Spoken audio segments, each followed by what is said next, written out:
Anda kembali di Breaking News TV One, pemirsa, kita masih membahas mengenai pertemuan Surya Paloh dan juga Prabowo Subianto. Bang Kodari, kalau kita lihat ini dua tokoh yang bertemu, Surya Paloh dari Nasdem, dan dia mengusung seorang capres, ini tampaknya memiliki perbedaan pendapat. Karena dari tim Anies sendiri sudah mengajukan gugatan sengketa ke Mahkamah Konstitusi. Sedangkan kalau misalnya memang hak konstitusional dari partai ya Nasdem, ini mengucapkan selamat dan akhirnya hari ini bertemu loh dengan Prabowo Subianto. Ini ada apa sebenarnya? Pertama, kalau kita bicara sengketa hasil pemilu, memang yang mengajukan kan paslon ya, bukan partai politik. Nah, karena itulah kemudian sebetulnya ini sesuatu yang tidak harus dianggap paralel gitu loh, karena memang dua hal yang berbeda. Tetapi pada sisi yang lain, memang antara pemikiran calon presiden atau mantan calon presiden dengan partai politiknya, mulai hari ini menurut saya sudah mulai terjadi beda jalan atau beda arah.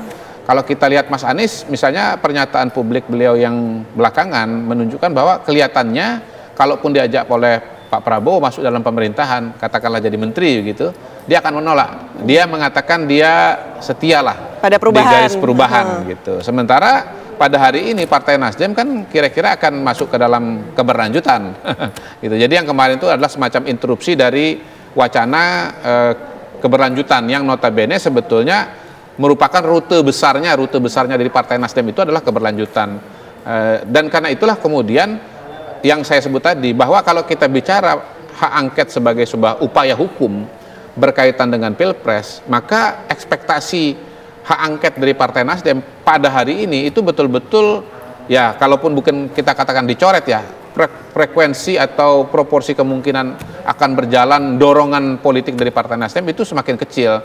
Jadi pada hari ini sebetulnya dengan adanya press conference di Nasdem Tower, ini secara langsung tidak langsung merupakan jawaban terhadap press conference dari Sekjen Partai Nasdem sendiri, Hermawi Taslim, bersama dengan koleganya dari dua partai yang lainnya mengatakan ya kita merencanakan hak angket gitu. Walaupun waktu itu ada statement juga dari Hermawi Taslim bahwa kita nunggu PDI Perjuangan. Tapi saya kira dengan pertemuan pada hari ini, maka hak angket yang sebelumnya disebut oleh Sekjen Partai Nasdem itu bisa kita katakan harus kita coret lah dari wacana Partai Nasdem. Kemarin kan bilangnya lagi mengevaluasi langkah untuk hak angket kan?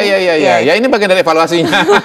Jadi kalau nggak pakai istilah evaluasi, ini kena veto sebetulnya oleh ketua umumnya. Ketua umumnya kira-kira mengatakan ya selamat Pak Prabowo, kita membina hubungan dengan Pak Prabowo, dan ini adalah sinyal-sinyal yang sangat kuat bahwa ke depan Nasdem akan menjadi bagian dari pemerintahan Prabowo dan Gibran gitu.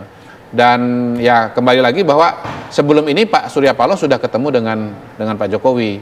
Jadi dari Dwi Tunggal Jokowi dengan Prabowo, menurut saya sinyalnya sama-sama sejalan ya, bahwa Surya Paloh ketemu dengan dua-duanya, pesannya sama dan sebangun, dan confirm menurut saya bahwa Partai Nasdem akan gabung dengan pemerintah. Bang Kodari, yang menarik juga adalah tadi pernyataan Prabowo Subianto yang mengatakan bahwa usai Pilpres begitu baiknya elit bekerja sama untuk mencapai demokrasi begitu ya. Tadi mengatakan hal itu, dan pertemuan ini juga sepertinya diinisiasi oleh Prabowo Subianto. Saya melihat ini dua-duanya sama-sama punya inisiatif sebetulnya.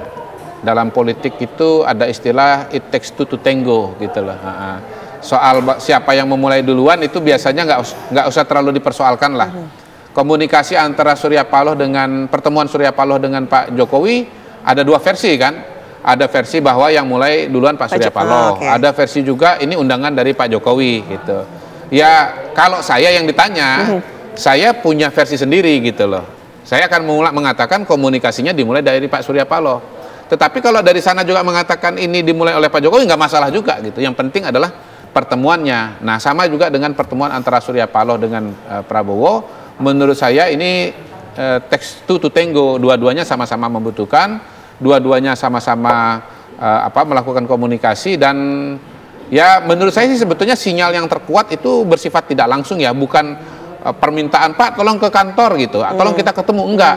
Tapi ketika Partai Nasdem, Surya Paloh cepat sekali memberikan ucapan selamat kepada Prabowo tadi malam, dua malam yang lalu ketika KPU umumkan hasil, sebetulnya itu kan sinyal yang harus ditangkap oleh Pak Prabowo bahwa Partai Nasdem itu mengulurkan tangan kepada dia, dan dia harus mengulurkan tangan juga untuk menjabat tangan, dan jabat tangannya kita saksikan pada hari ini dengan kedatangan Pak Prabowo ke kantornya Partai Nasdem gitu. Nah ini kan, ini rangkulannya, peluk-pelukannya kan sering banget ini. Tadi cipika-cipiki ya. Ini apa jangan-jangan karena memang pernah dalam satu partai yang sama, Golkar dua-duanya? Itu tentu saja mempermudah sebetulnya. Setahu saya sih tidak ada hubungan yang pahit banget antara Prabowo dengan Surya Paloh kalau berkaitan dengan hubungan mereka masa lalu di Partai Golkar. Pernah ada yang pahit juga saya dengar, tapi bukan karena Partai Golkar, tetapi karena dinamika tahun 98. Tetapi kembali lagi bahwa setiap tokoh ya, namanya tokoh itu ada titik temu, ada titik pecah. Nah, sejauh titik temunya lebih banyak dari titik pecahnya, mereka akan jalan bareng gitu.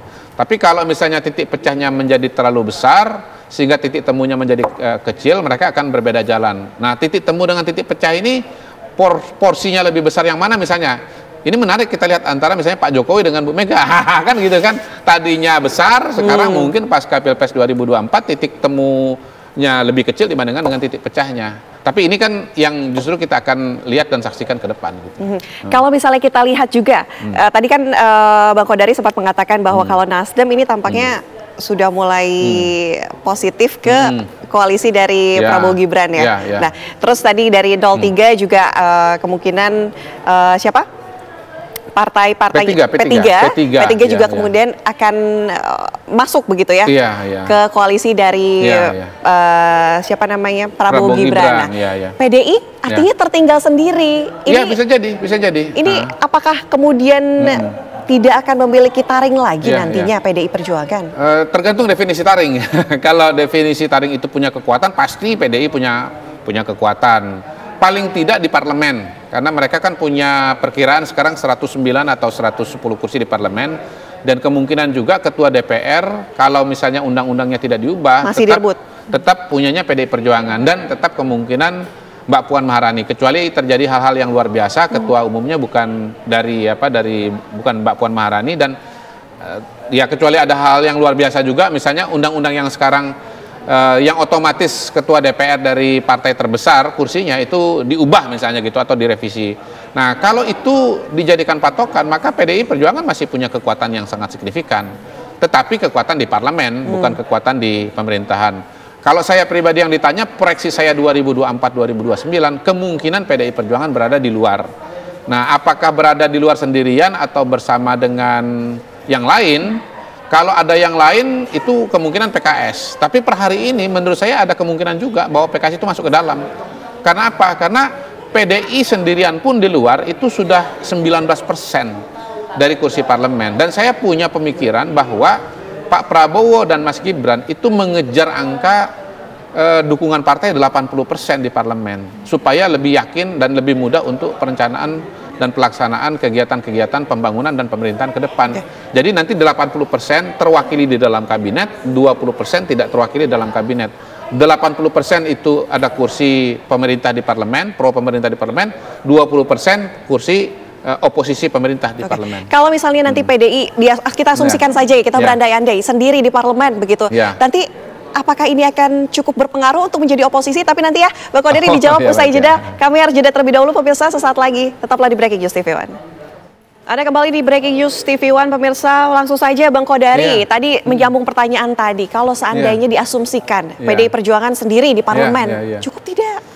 Pertama, keberadaan di parlemen itu oposisi menurut saya penting untuk menjadi saluran bagi mereka-mereka yang tidak puas dengan kinerja pemerintahan. Kalau kita anggap bahwa nanti approval ratingnya Pak Prabowo itu sama dengan Pak Jokowi gitu ya. Kalau Pak Jokowi kan approval ratingnya 75-80, berarti yang nggak puas berapa? 20-25. Sebetulnya dengan kursi PDI 20% itu cukup, bahkan paralel. Artinya yang 20% nggak puas ini, yang grundel-grundel ini kepada pemerintah, itu punya penyaluran di parlemen persis 20% kursi juga gitu loh. Jadi kalau saya melihat, kalau misalnya yang nanti oposisi PDI Perjuangan, hemat saya sih cukup ya. Pertama dia besar, yang kedua dia juga militan gitu ya, dan ya saya kira sumber daya manusia di PDIP juga sangat-sangat bagus, terutama pada hari ini tidak kalah dengan Golkar, tidak kalah dengan partai-partai yang lain, dan karena itulah kemudian ya kita melihatnya sebagai sebuah pola kebutuhan yang khas barangkali di Indonesia, bahwa pemerintah untuk bisa menjalankan pemerintahan dengan leluasa membutuhkan dukungan sampai 80%, oposisinya 20%, dan kebetulan PDI Perjuangan sendirian pun sudah 20% untuk jadi oposisi. Untuk jadi oposisi. Nah, efeknya sendiri ketika PDI 20% menjadi oposisi, katakan 80, artinya tapi mendukung pemerintah kan?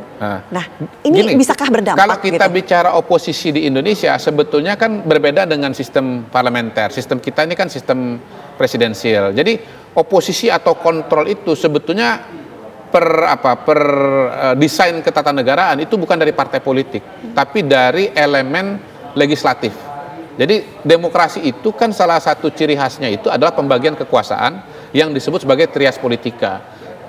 Peran eksekutif, peran legislatif, peran yudikatif itu tidak kumpul di satu orang. Kalau satu orang namanya kerajaan.